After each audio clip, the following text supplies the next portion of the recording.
naa ne ni que même environnement boobu ma nekkoon demoon naa ba j'avais même plus de famille ah j'avais mis tout le monde à dos parce que comme lu ma la wax rek demoon naa ba jàpp ni que àdduna bi bu doon wàcc sax dinaa ko téye samay loxo parce que tellement qu'il y avait de l'argent qu'il y avait la popularité ak nekkin xale xam nga xale moom moomin la quoi dafa laaj sa gunge ak tette te ñu la war a gunge tette la soññ la si ay jëf yu baax boo leen teelee la mettre à dos rek yow daanaka réer nga dafa am benn partie àdduna bi boo xam ne parfois dañuy am impression que tout est beau alors que non parfois la société n'hésite pas à être cruelle surtout si ndaw moo tax xale da nga war a tey sa àdduna da nga war a tey donc directement quand j'ai mis tous ces gens à dos la seule chose que je voyais c'était la réussite je plongeais sur tout sans même pour autant avoir le temps de réfléchir et de calculer l'impact de ses choix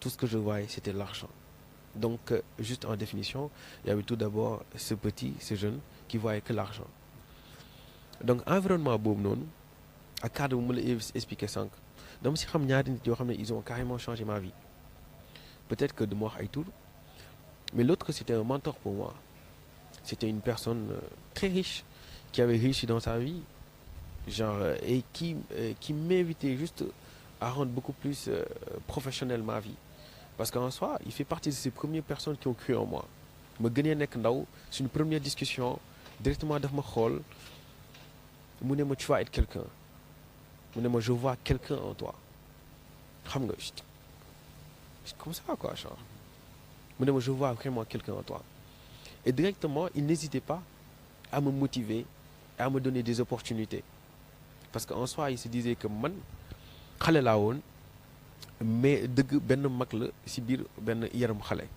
parce que samay désir ak samay rêve saa yoo ma déggoon ma wax rek maanaam ça allait au-delà de l'âge ça allait au-delà de l'âge par rapport aux appréciations de mon environnement amoon benn nit boo xam ne si sama tolluwaay ak sama nekkoon xale moom moo gënoon doon benn figure bu ma mënoon di partager te si même environnement la xam nga tey hôtel dafa dangereux parce que ñëpp fay daje diplomate bi dina fa daje trafiquant bi dina fa daje nit bu am pexe bu baax ak nit bu am pexe yu bon ñëpp tey dinañ fa daje parce que bu ñu nee ni ki ay meilleurs clients ku si nekk ak sa jëfin bu lay may xaalis bu waral tax aska yow domaine bi nga nekk ak domaine bu nga nekk baax wala mu bon donc c'est un domaine mélangé et donc c'est dangereux pour ce petit qui avait ce désir de réussir et qui n'avait pas le temps de vraiment orienter ses choix et de les filtrer donc deuxième personne bi mën naa wax ni que moom moo indi maanaam lu gën a important ci histoire bi mooy le parcours carcéral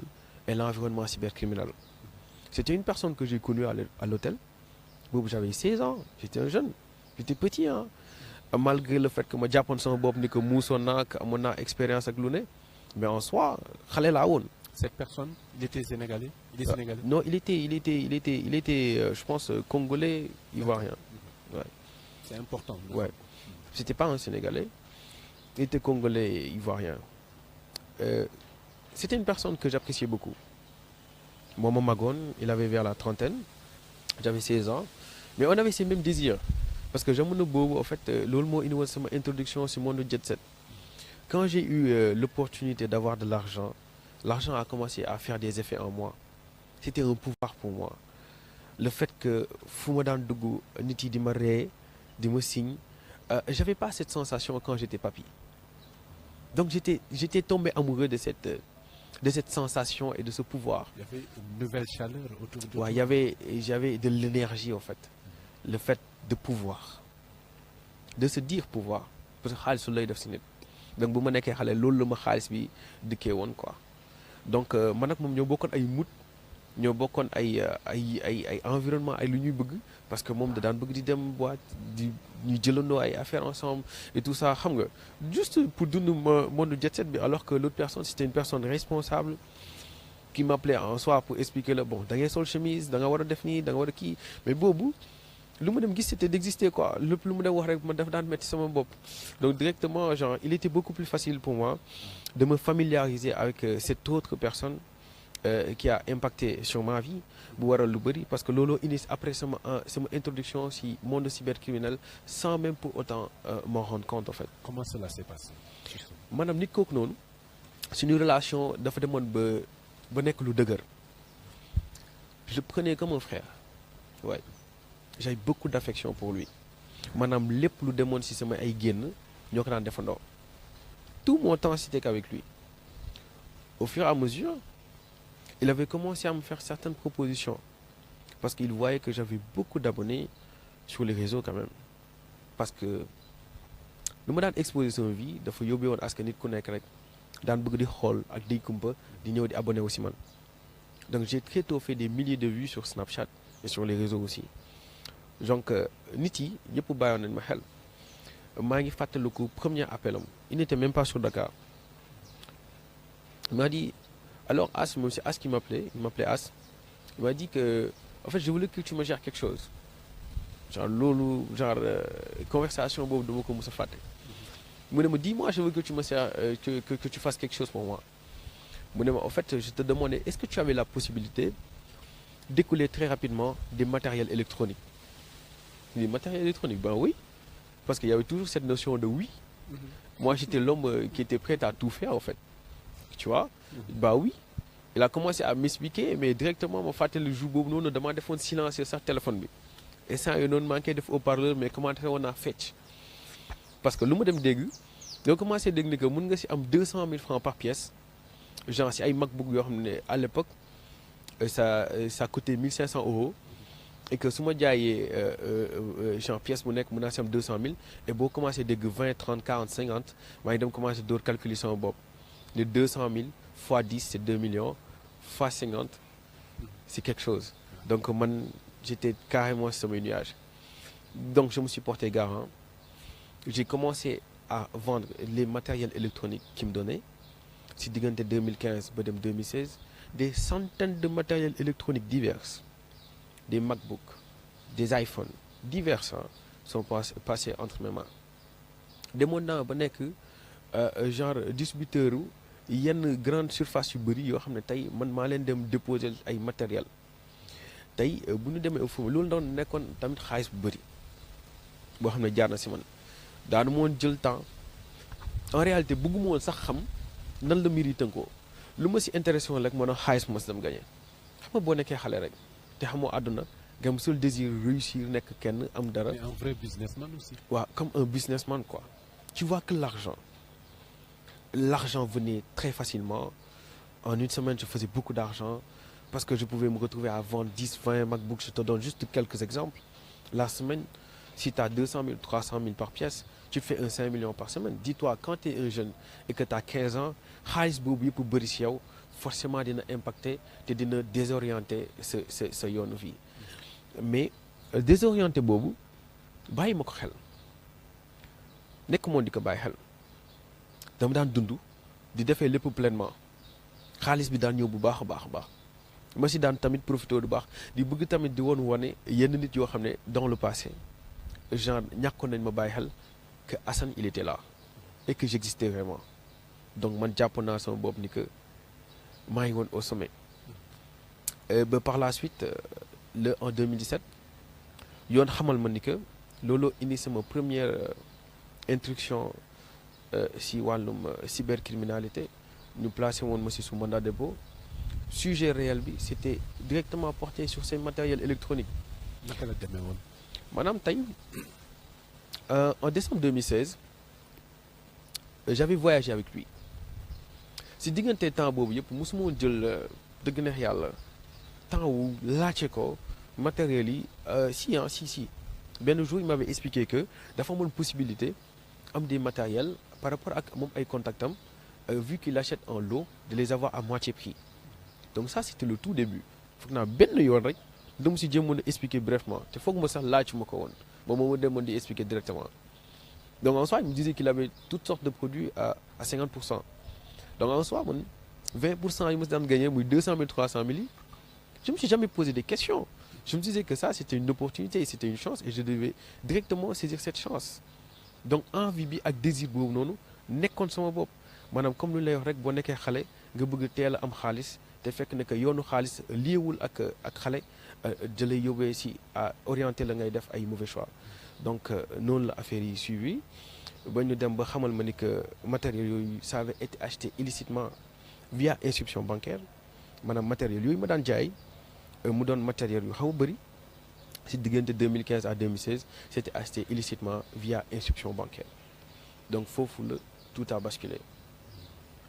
D'accord. Et par la suite naka la yoon tegee loxo ci yow il y avait eu enquête dañu indi woon benn dossier teg sur place naka la ñu jëndee woon matériel boobu et le gars son link avec ça est-ce que il a été impliqué est-ce que jàpp nañ ko finalement da nga retrouver ci benn situation bu cool si on peut dire.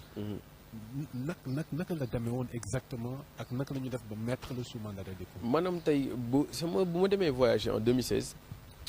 destination de Maroc, j'étais au Maroc en 2016 en décembre 2016 maanaam foofu quand même la retrouver woon ak moom. mu xawoon ma wan en sorte benn environnement boo xam ne j'avais pas l'habitude de le voir maanaam avec lui.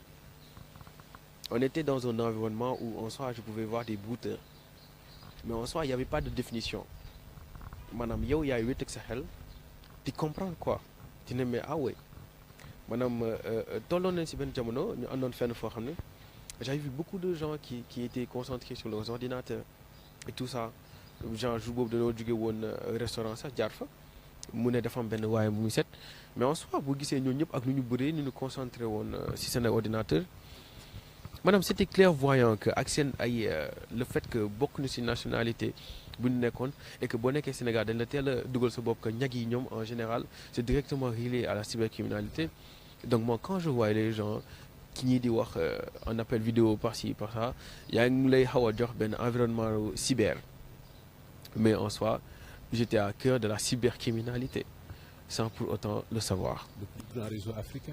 Oui, je peux dire hein. J'avais vu vraiment des gens des gens d'autres nationalités, des Coréens, ouais, diverses. Et mais c'était facile pour moi de réaliser quand même, j'étais quand même un petit peu intelligent, de savoir que ça, il y a quelque chose de négatif derrière tout ça. D'accord. Tu vois, mais ça c'est au dernier moment. Mais ben jour, on était partis en soirée, genre ensemble. Il y avait tous les soi-disant brouteurs. Genre, et boobu l'argent servait de mouchoir, je peux vraiment te dire. Vraiment voir des gens vraiment dépenser excessivement d'argent. Beaucoup d'argent. Et beaucoup d'argent. En soi, j'étais vraiment son flux fort allié.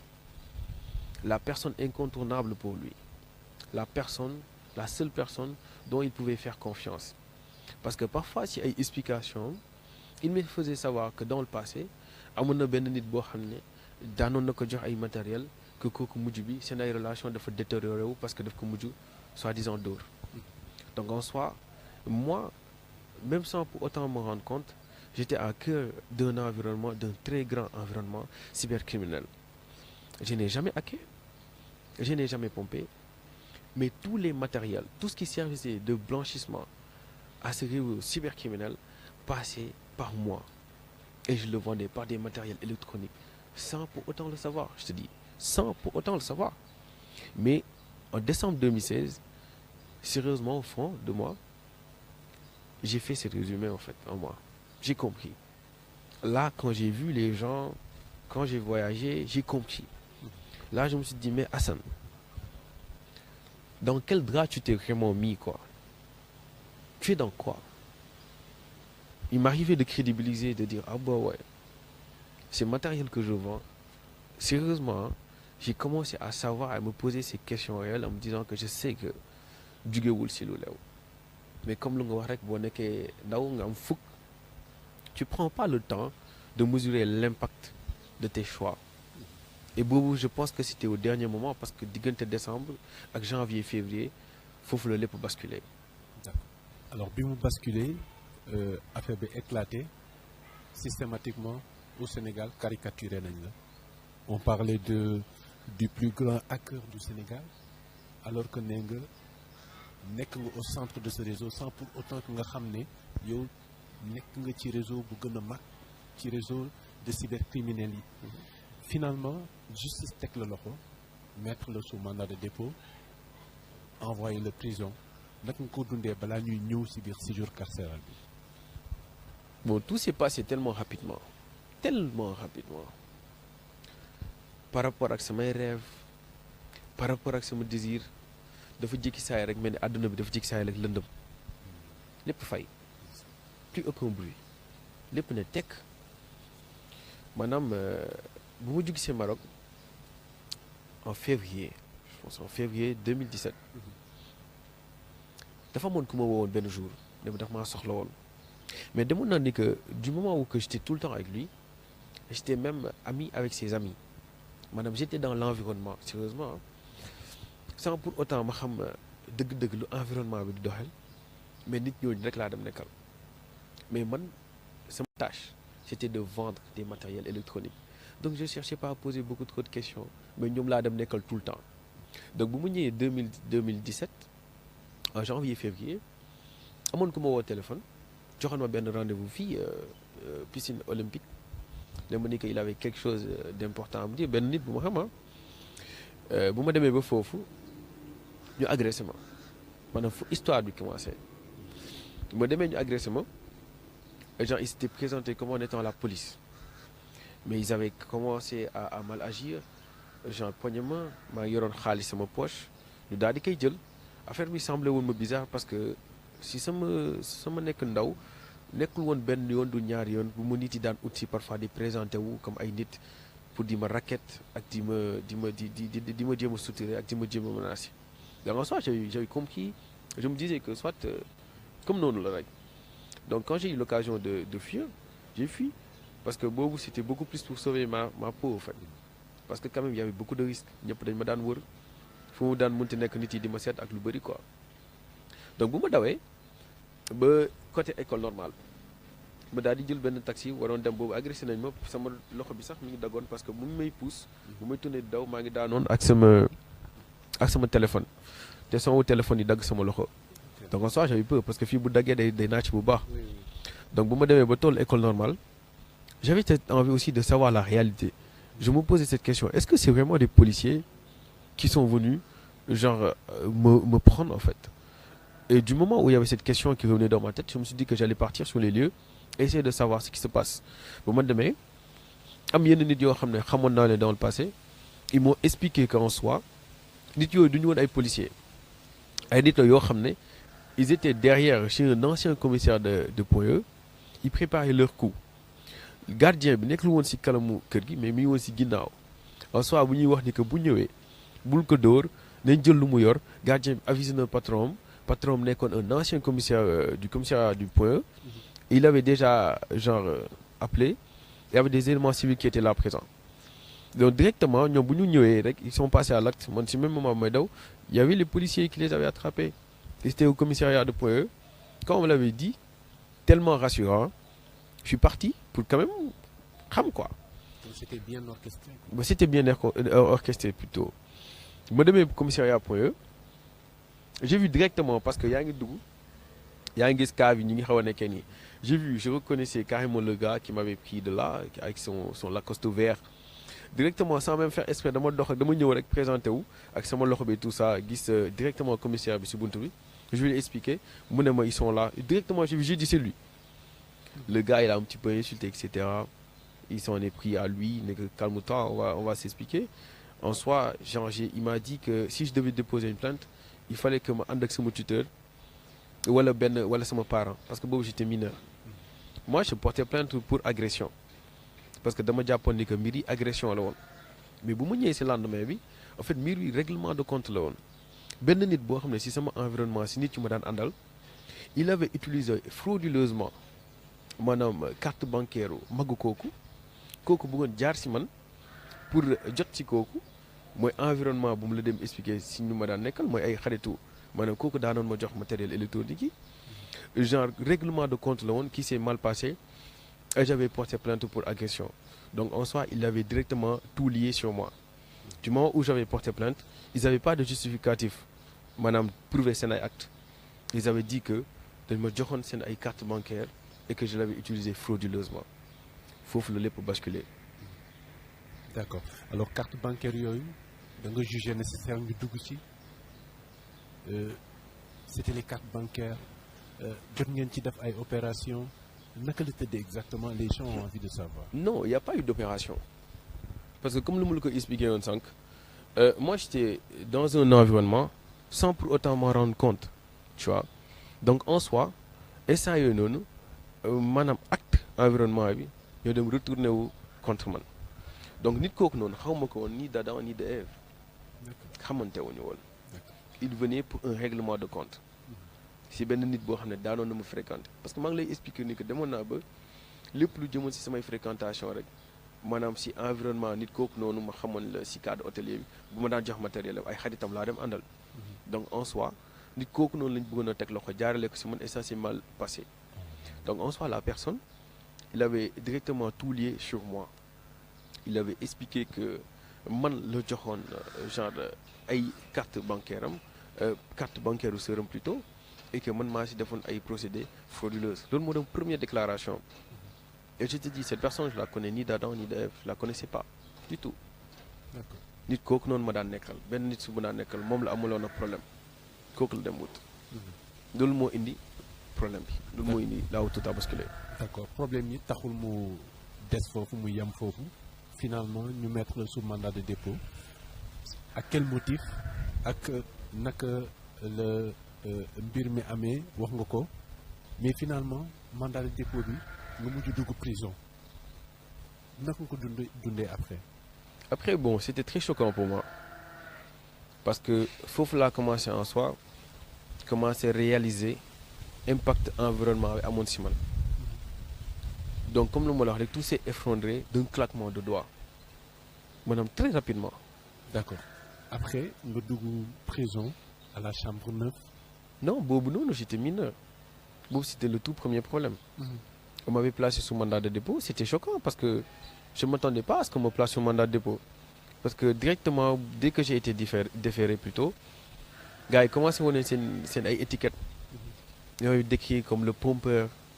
Il y avait déjà cette description qui était liée à ma popularité de l'époque. Tu vois. Donc directement, l'on défend bien le bruit. Si je me déféré au parquet aussi, influence boobu noonu daf si dem jouer parce que il fallait que gars yi jël benn attente approfondie sur le dossier. C'était très sensible parce qu'il s'agissait de moi. Bu ñu placé mandat de dépôt ma dem Forbé ma ne prison pour mineur parce que boobu j'avais 17 ans bu ñu placé mandat de dépôt sax 16 ans la amoon sama 17 ans ma tëggul woon ñu def procédure judiciaire bu ñu defee procédure judiciaire au bout de 3-4 mois dafay enquête maanaam def ay confrontation la personne avait avoué qu'en soi qu'elle me connaissait pas mais boobu bal bi tàq na ba pare maanaam ñu seetal ma carrément si lépp loo xam ne jëm na si ay transactions yu relié woon ak procédé frauduleux yooyu noonu maanaam enquête yi leeral ni que lié wu ma si woon yoon bàyyi ma may ma liberté provisoire pour continuité d'enquête si même instant yooyu noonu vu que sa sœur avait porté plainte pour fraude si division spéciale la lutte contre la cybercriminalité te ñoom ñu ngi daan am ay porté plainte yu lié wu ak ay matériel électronique mooy matériel électronique yooyu noonu daan jaar si man donc en soi benn couche si benn environnement si même environnement boo xam ne man maa ngi si dem yëngatu moo yóbbee à ce que enquêtes yi commencé relié wu si sama personne ñu commencé di enquêter ci ay matériel électronique mooy matériel électronique yooyu noonu ma daan jaay parce que boobu nit ñi gën a bëgg xam environnement bi lan moo ci sama représentation environnement bi lan la Assane doon def vu que y avait déjà cette description qui était déjà ban rôle laa fa doon jouer donc enquête yi commencé di suivre c'est comme ça qu'ils ont pu en fait retracer certains matériels que j'avais eu à vendre ci benn grand distributeur fii nii Dakar presque l'un des plus grands yoo xam ne maa leen daan jox ñu dem clients yi jëndee ko woon foofu ñu interpellé woon par email seen email téléphone yi la gars yi toppoon tee leen ñu laaj leen fu ñu ko jëloon et le schéma était directement lié sur moi yoon teg ma loxo au bout de 4 mois après sama liberté provisoire placé ma mandat de dépôt mooy si même chef d'accusation yi man relié à la cybercriminalité si matériel électronique yu ma daan jaay donc loolu moo indi le deuxième problème ak sama introduction genre à la prison de Rebeuss. D'accord bi nga duggee prison de Rebeuss précisément puisque ça a été lié à la cybercriminalité affaire u matériel yi nga doon jaay ñu dugal la chambre 9 où il y avait les criminels les cybercriminels foofu aussi séjour bi ça a été compliqué. Oui, ça a été très compliqué. Ça a été très compliqué. Et tout était très, très, très, très dur pour moi. Parce qu'en soi, le problème, j'ai senti une société qui m'a tout d'abord repoussé. Genre, ben khalé qui avait des désirs. Mais en soi, je n'étais pas cette personne qu'on décrivait. Et j'étais muet. Je n'avais pas de voix. Je ne pouvais pas non plus crier. Mais j'assume pleinement toutes mes parts de responsabilité. Parce que peut-être que si j'avais pas fait de mauvais choix dans ma vie et que Dieu m'a tënk sama àdduna si nekkam xale bu normal lu bëri du woon am donc man je me prends pour responsable man lépp lu am man la blâmer ma kenn mais c'était choquant. Je te laisse imaginer le fait que nga plongé si yaramu benn jeune à 16 ans 17 ans mu nekk sujet wu l'un des plus grands scandales comme nu nga ko waxee sànq d'un pays nga dégg sa bopp tës gis sa bopp ci journal maanaam ñu décrire la d'une façon boo xam ne yow sax da nga koy lire di tiit ci sa bopp te loolu nekkul contenu bi au fond nekkul les faits au fond nekkul ce qui s'est passé au fond donc en soi c'est bouleversant ça te pousse en fait à rentrer dans un trou noir qui te permet plus de pouvoir croire en fait parce que tu te dis que lépp ñaaw na ba pare donc c'était très dur pour moi psychologiquement. Quotidiennement comment cela se passait dans cette chambre-là? La chambre 9? Oui. Je peux dire que la chambre 9 a été les passages qui m'ont plus marqué en fait sur toute l'histoire. Parce que dirangue bu may nekk 9 parce que juste me revenir à ci histoire bi pour nit yu bëri comprendre bu ma yoon may woon liberté provisoire ba téema ma def procédure judiciaire signé mandat de dépôt cabinet d'instruction maanaam bu enquête bi demee yoon gis ni que lépp lu ñu ma daan tuumal maanaam yoon approfondir gis ni que lépp lu ñu ma daan tuumal lu ma daan wax au début moo doon la réalité. En soi j'étais un bouc émissaire, un jeune qui a été utilisé par son environnement, qui avait juste un simple désir d'exister, qui avait été utilisé par son environnement et qui s'est retrouvé au cœur d'un très grand réseau cybercriminel sans pour autant s'en rendre compte. maanaam yoon bu mu defee enquête am ba gis ni que carrément samay part de responsabilité nekk woon si lépp lu avéré woon ak lu médias yi déclaré woon yoon bàyyi ma jox ma ay ordonnance de non-lieu parce que ñun suñu justice loolu la tëral la yoon mën na la placer sous mandat de dépôt mais si enquête bi bu ñu ko tee juge bi mën na apprécier ndax da la war a jox ordonnance de non-lieu wala soit da la wala orienter vers chambre d'accusation pour probablement parce que nga dem lay si jëf yu nga def mais yoon jox ma ay ordonnance de non-lieu. C'était un simple bout de papier qui représentait pas trop grande chose pour moi parce que boobu fekk na sama vie basculé na ba pare étiqueté na ma ba pare am na description bi am na stigmatisation société bi maanaam tout le monde me voyait comme un hacker et comme un pompeur. Tous les sujets même hacker si samay problème yu relié woon ak monde cybercriminel rek directement j'étais la première personne bu dem xalaat Assane donc c'était loolu mi ngi woon si bopp sénégalais yëpp te blâme ma si kenn. Parce qu'en soi, ils avaient de l'intox, il y a eu la fausse information, et en soi aussi, il y a eu les mauvais choix d'Assane. Comme nous le disons sans rek, man blâme ma kenn. Je me prends moi entièrement pour responsable. Parce que man maa nekkoon xale, orienté wu ma woon fu ma war a orienté samay choix bu ma nekkee xale. Donc en soi loolu bu mu amee yoon may ma jox ma ordonnance de non-lieu yi, j'avais repris ma vie. Mais comme nous le disons sans rek, il y avait cette description de base qui était déjà là. Les gens ils me voyaient comme un pompeur. Ma réinsertion a commencé à être très difficile parce que boobu ñëpp dañoo daw bàyyi ma je voyais que ma mère comme lu ma la wax rek di si jaarale de passage di nuyu yaay yëpp di leen ñaanal bu baax parce que foofu man en soi gën naa dëggal te gën naa xam représentation wu yaay si doom parce que bu mu lëndamee dëgg gis ma kenn nit kooku noonu daan ma woo di ma terte daan ma woo mu foog ni que lépp lu ma daan yuuxu daf ma bañoon nit kooku kocc laa gisoon gisatuma xarit gisatuma bépp nit boo xam ne daanoo naa nekk ak ñoom si bànneex yaay jooju kese laa gis te si lëndëm laa ko gis. Donc mu doon ay moments yu triste si man parce que juste le fait que ma ko daan xool gis ko mu daan souffrir gis que énergie bu mu daan dégager bokk si ñu ma ñëkk gëm xool ma droit dans les yeux ne ma tu dois te battre, tu dois te relever, je sais que tu es une bonne personne. te daanoon naa la faral di wax comme nu ma la dem wax sànq àdduna bi bu la ibilee ay loxoom nga daw fekki ko bu la bu ma xee boo daanoo mun nga bañ a jug. t'es un brave homme, tu dois te battre. Donc le fait que ma ko daan gis mu daan ma jox benn sourire te au fond je sais qu'elle souffrait parce que bépp yaay directement sa doom bu nekk si ay jafe-jafe rek da ngay daal di réer. Donc je m'en voulais au fond de moi de la faire vivre tout ça. Donc sama réinsertion metti mais description boobu mi ngi fi 1 an après sama jour de sortie yoon teg ma loxo si ay faits yoo xam ne j'étais ni relié ni de près ni de loin. Les seuls faits boo xam ne tey relié woon à ma personne c'était les faits reliés au matériel électronique mais lu si topp dañ ma daan fekk ma toog ñu ñëw jàpp ma parce que man maay Assane pour en soi mener ay enquête pour xool ndax nekkoon naa si ay organisation lépp lu ñu déggoo lu relié à cybercriminalité y avait le nom de Assane qui sortait parce que étiquette boobu noonu loolu la ma société bi joxoon et loolu ça avait carrément bouleversé ma vie. dañ ma daan jàpp si ay problèmes yoo xam ne xaw ma si dara loolu yóbbee woon sama introduction à la chambre 9 mu doon sama dernier mandat de dépôt bu relié woon ak le problème de Abdoul Wahab Bengelloune boo xam ne ni que y avait juste une personne boo xam ne je tairai le nom boo xam ne bu ñu ko jàppee directement on lui a juste demandé est-ce que xam nga Assane loolu moo ma yóbbu foofu loolu moo ma yóbbu si dossier bi. Vous avez des compétences, renseignez-vous sur les PV. doo dégg fenn fu ne Assane il est relié ni de près ni de loin sur ce dossier. Mais il y avait cette description qui était là.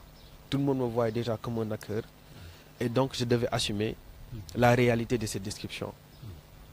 D'accord.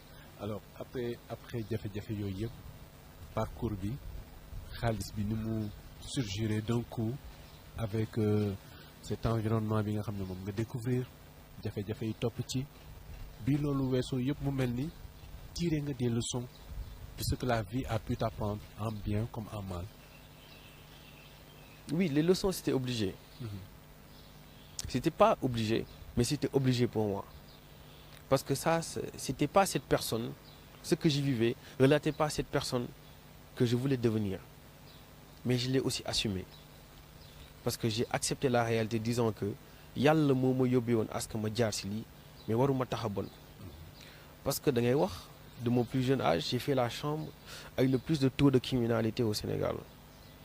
Quand la société m'a repoussé et que la justice m'a repoussé, et j'étais en soi décrit comme le plus grand hacker du Sénégal, l'environnement criminel m'a ouvert ses bras. Parce qu'il me voyait aussi comme le plus grand hacker du Sénégal. Donc tu vois, donc il était beaucoup plus facile pour moi d'être une mauvaise personne que d'être une bonne personne. Mais boobu dama ne déedéet maanaam même tey lu may nekk ci suuf waruma nag tëdd xalangu. D'accord. Je m'étais directement promis que je devais me battre. Je ne devais pas craquer. Il fallait rester fort. Il fallait construire la personne que je devais devenir. Et cette faiblesse-là et cet échec était un carrefour important et essentiel sur cette personne que je devais devenir. Donc directement, j'ai commencé à tout voir positivement et à me battre. Même le fait que mu dem metti. Parce que me revenir sans si cette question boobu mooy sama passage de chambre 9. Je te rappelle que la chambre 9 mooy la chambre avec le plus de taux de criminalité au Sénégal. C'est une chambre qui regroupe plus de 380, parfois même à 400 personnes. ñoo xam ne dañuy dund entassé comme ay sardines. foo xam ne maanaam lépp lu jëm si maanaam ay droits humains c'est pas du tout respecté. Maanaam ça n'avait rien à voir ak rythme de vie ak style de vie bu ma amoon. C'était une autre réalité. Et c'était très très très très très très très dur. La chambre 9. C'était vraiment très très très très dur. Combien de temps nga fa def?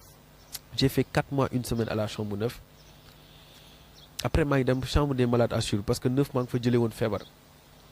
Parce que bu may gën njëkk dugg 9 maa ngi nekkoon ci rang yi juste pour expliquer le quelques passages et quelques moments yu relater conditions de détention yi. bu may dugg 9 maa ngi fay dugg sama jour anniversaire. Sacré cadeau d'anniversaire. maa ngi fay dugg sama jour anniversaire ay guddi maa ngi fekk néeg bi fees tell directement bu ma taxawee ci buntu néeg bi tàngaay ak odeur bu ma fekk ci moi je me disais que je rêvais hein. Je me disais non Assane da nga nekk di gént mais da ngay yeewu parce que en réalité j'étais pas du tout prêt. J'étais pas du tout prêt. bu ma yëndoo gis nit yi ma mel ni comme si dama nekk ci wetu benn niche d'abeille je voyais même pas de surface je me disais man naka laa nar a mën a dundee fii comment j'allais faire en fait c'est la première question est-ce que fii dëgg-dëgg lañ ma orienté à ce que ma nekk en regardant certaines têtes donc c'était très choquant en fait c'était très choquant et c'était très dur bu ma dugg see ci néeg bi ñu placé ma ci rang bi comme bépp arrivant boo nekkee bees ci nekk maanaam da ngay dem fu au tout début donc néeg bi moment où du am espace bu doy pour que ñëpp tëdd dafa am ñoo xam ne dañuy toog ba fajar am ñoo xam ne da leen di paqueté am mandat de dépôt yu yàgg yi ñoo xam ne ñoo bu ñu yàgg ci néeg bi moo tax ñoom ñu am place donc vu que j'étais un arrivant j'étais obligé dem ci rang bi da ngay toog sa tànk ñëw vers yow ñu jël beneen nit comme ni ma toogee nii samay genou ñëw côté bi sama tànk yi noonu ñu jël beneen nit placé ko et je t'assure que on restait comme ça jusqu'au petit matin on restait comme ça j'ai eu ce même rythme de vie pendant des jours je dormais pas je restais assis jusqu'au petit matin pour ma am fu ma teg sama nopp pour fanaan donc 9 donc nekk na passage bu ma gën a jàpp parce que hormis sama souffrance je voyais les gens souffrir daan na dem ba xaaja guddi ma gis ay mag yu jug dem song mur yi pour mbëkk pour dakkal seen souffrance maanaam 9 ça n'a rien à voir ak lu ñuy tàmm di dégg benn partie bi la rek mais là à l'intérieur c'est vraiment autre chose mon frère c'est vraiment autre chose. D'accord. Alors après tout ça finalement ni ma ko waxee sànq tiré nga des leçons de tout ça expérience bi gis nga ne lu metti la ba finalement yéene woo ko sa benn moroomu jeune boo xam ne toll na ci adolescence toll na ci 14 15 16 17 ans bëggal nga leen lu gën a radieux li nga jot a vivre ba finalement nga matérialiser loolu ci benn ouvrage boo xam ne yaa ngi ko intitulé Un si long chemin lan la ouvrage boobu ëmb en réalité. Bon lu indi déclic bi ak force bi c'était d'abord cette envie de reconnaissance envers ma mère parce que maanaam il était beaucoup plus facile pour moi d'être une mauvaise personne parce que quand la société m'a repoussé et que la justice m'a repoussé le monde criminel m'a ouvert ses bras. Le monde criminel m'a vraiment ouvert ses bras. Donc j'avais le choix. Mais boobu dama def quelques instants de pause. C'était pas facile. Pas du tout hein yombutoon de parce que boobu description bi étiquetage bi ak wax yi stigmatisation bi mi ngi dem daw. Il y avait déjà un Assane qu'on avait décrit. Donc lu yomboon mooy assumer Assane boobu rejoindre lu nit yi wax song ay environnement criminel bon parce que moo gënoon a yomb mais man dama mës a dugal sama bopp dëgg-dëgg nit ak lu la échec munti dikkee da nga war a instaurer sa bopp dooleewum xeex pour jug waroo bàyyi échec boobu noonu maanaam mu aplatir la wala mu détruire la wala mu impacter négativement si yow parce que ce qui est important c'est pas la personne qu'on est mais la personne qu'on doit devenir. Donc man j'ai commencé à tout voir positivement te le fait que tamit ma daan gis sama yaay chaque vendredi mu daan ñëw di ma seet gis énergie bu mu daan daj pour ñëw juste indil ma benn petit sourire am c'est un moment yu important pour man dafa demoon benn motivation je la regardais droit dans les yeux je la regardais vraiment 9 heures mu daw indi permis am ñëw gis ma papi la may woowee alors champion ça va tu te portes bien, tu gères la situation. mu leeral ma ni que nit kii nii si benn jamono moom laa mettroon à dos. Je me suis directement motivé et je me suis directement juré que j'allais me battre, qu'il fallait que je me batte. Je ne pouvais pas tout arrêter en fait sur cet aspect, cette personne. Je ne pouvais pas être une mauvaise personne. Je me suis dit non papi, tu n'es pas une mauvaise personne pour cette personne. Tu dois te battre. Ce sourire-là, tu dois directement le tatouer en elle.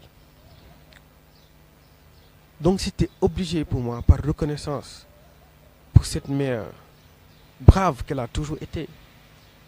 Elle ne méritait pas tout ça. Donc il fallait que ma xeex pour en soit devenir une meilleure personne pour elle. Donc mun naa wax ni que loolu moo ma permettre à ce que ma am assez de force pour pouvoir supporter tout ça. S'en est suivi le désir d'éveiller, de prévenir la jeunesse de mon pays. Parce que bu ma demee ba xam réalité yi ñaanalu ma yàlla benn ndaw jaar si benn ndaw dugg ci te tey malheureusement ndaw ñu bëri dañoo teel a bëgg lu yomb te peut-être tey Assane désir boobu noonu réussir très tôt peut-être facilement lu mu jàppee woon réussite nekkutoon réussite. Donc bu mu demee ba xam réalité bi il s'est dit qu'il était obligé pour lui de prévenir la jeunesse de son pays. Donc loolu moo ma yóbbee à ce que ma bind ouvrage bi relater sama vie. Ça décrit la vie trépidante d'un adolescent qui a su comprendre la vie bien avant les autres, mais qui s'est malheureusement introduit dans un trou noir indescriptible à jeune âge, de son plus jeune âge, entre échec social et vie carcérale. Mais j'ai pu trouver la force et la détermination de me battre pour me relever, ayant comme désir le fait de sensibiliser et de prévenir la jeunesse de mon pays. D'accord. Après ça, il y a eu des perspectives. Ci lan la Assane nekk actuellement? Bon sama envie yooyu noonu dama siy sant yàlla déjà. Dama siy sant yàlla parce que yàlla si sama désir de repartir de zéro xeex sama réinsertion maanaam tey de là où on est si passage yooyu noonu j'ai jamais eu de condamnation. J'ai eu des ordonnances de non-lieu. Mais c'était difficile de parler. Boo xoolee loolu def na 2 ans ci gannaaw c'est la toute première fois ma wax ci au fond. Parce qu'en soi, je ne cherche ni à me victimiser. Parce que moi, je me mets au devant et je dis que je suis responsable de tout ce qui a eu à se passer. Donc, directement, c'est ma réinsertion yombutoon. Parce que j'ai redémarré ma vie. J'étais obligé de changer mes habitudes, mais j'étais aussi obligé de prendre cet échec et que me servir de force. Loolu moo indi motivation ak désir ma def livre. Bu ma retracer sama parcours, si dernière page yi ma bind benn bataaxal bàyyil ko ndaw ñi pour prévenir leen maanaam loolu ça m'amène directement à une position d'être un ambassadeur pour les jeunes, un ambassadeur de la réinsertion sociale. Ma si sant yàlla suturaal ma si bu baax ma jot see gagné benn convention de partenariat avec la ville de Dakar qui ont cru en cette histoire, qui ont cru aussi à ce désir et cette détermination et cette envie de prévenir et qui sont portés garant pour m'accompagner, pour réaliser en fait ce projet. Ils ont pris un certain nombre d'exemplaires. Et là, je prépare une tournée scolaire de sensibilisation pour pouvoir égayer, accompagner et prévenir la jeunesse de mon pays. D'accord. Convention boobu, c'est sous Soham Wardini ou Barthélémy Diaz? C'est sous Soham Wardini, mais c'est plus fort avec la ville de Dakar. Et vu que l'État, c'est une continuité, donc c'est pareil, que ce soit Soham ou Barthélémy, c'est une continuité. Donc c'est pareil, j'ai une convention avec la ville de Dakar. On prépare une tournée scolaire de sensibilisation pour en quelque sorte jël expérience boobu noonu. Pas érigé ou un donneur de leçons, pas du tout. Mais j'ai juste été une personne ordinaire qui a vécu des choses extraordinaires. Et il est important à ce que me puiser expérience bépp bu ma jël si sama échec bi ma mën a prévenir jeunes yi. D'accord. Alors, on est presque à la fin de cette interview. Lan nga mën wax comme dernier mot? Bon, mon dernier mot, ça sera plus fortement un message pour la jeunesse. Ça sera plus fortement un message pour la jeunesse. En fait, je veux que ces jeunes qui sachent que la personne qui leur parle est un jeune comme eux, qui a les mêmes désirs, les mêmes envies qu'ils ont, mais qui s'est dit le même mot qu'ils ont l'habitude de se dire, qu'il faut qu'ils réussissent très tôt. Il faut que nous teel am. Je veux qu'ils sachent que derrière cette réussite, très tôt, ce désir de réussir très tôt, plutôt, se cachent des faux rêves, se cachent des gens qui vivent entassés, des gens qui se retrouvent avec des rêves brisés, des gens dont, s'ils avaient l'opportunité et l'occasion d'être à leur place, ils songeraient à être patients, ils songeraient à orienter leurs choix, tout en se disant que les choix d'aujourd'hui déterminent les résultats de demain. Je veux qu'ils soient patients. Je veux qu'ils soient patients. dama bëgg que lépp loo xam ne mën na leen jegeel si lu yomb si benn amin bu yomb ñu daw ko ñu am benn gëm-gëm ni que même tey bu ñu amul dara suba mën nañoo nekk te mën nañoo am mais choix yu ñuy def tey ñooy indi résultat wu ëllëg yooyu noonu donc nañu patient nañu soññ suñu bopp si lu baax te nañu gëm suñu bopp ak lépp lu mu munti métti métti ak fépp fu waay nekk ak même boo échoué nga jàpp sa bopp ni que yow dootoo baax gëmal sa bopp ni que lu important nekkul nit bu nga nekk mais nit bu nga war a nekk donc en soi sama message sama mot de la fin c'était spécialement ces messages que je veux donner à mes très chers frères et mes très chères sœurs me donne un message de partage parce que c'est une personne qui a vécu et qui ne veut pas du tout à ce que ñoom ñu dund lu ma dund et qui veut surtout les prévenir et je veux vraiment à ce que ñu mucc te ñaanal naa leen ko bu baax parce que nous sommes le Sénégal de demain, nous sommes ce monde de demain et on se doit de cultiver toutes ces valeurs qui nous permettront de réaliser et de faire partie de ces gens qui vont remplir leur mission comme ce que Franck Fanon disait. Chaque génération se doit dans une opacité relative découvrir sa mission, la remplir ou la trahir et nous devons faire partie de ceux qui rempliront leur mission.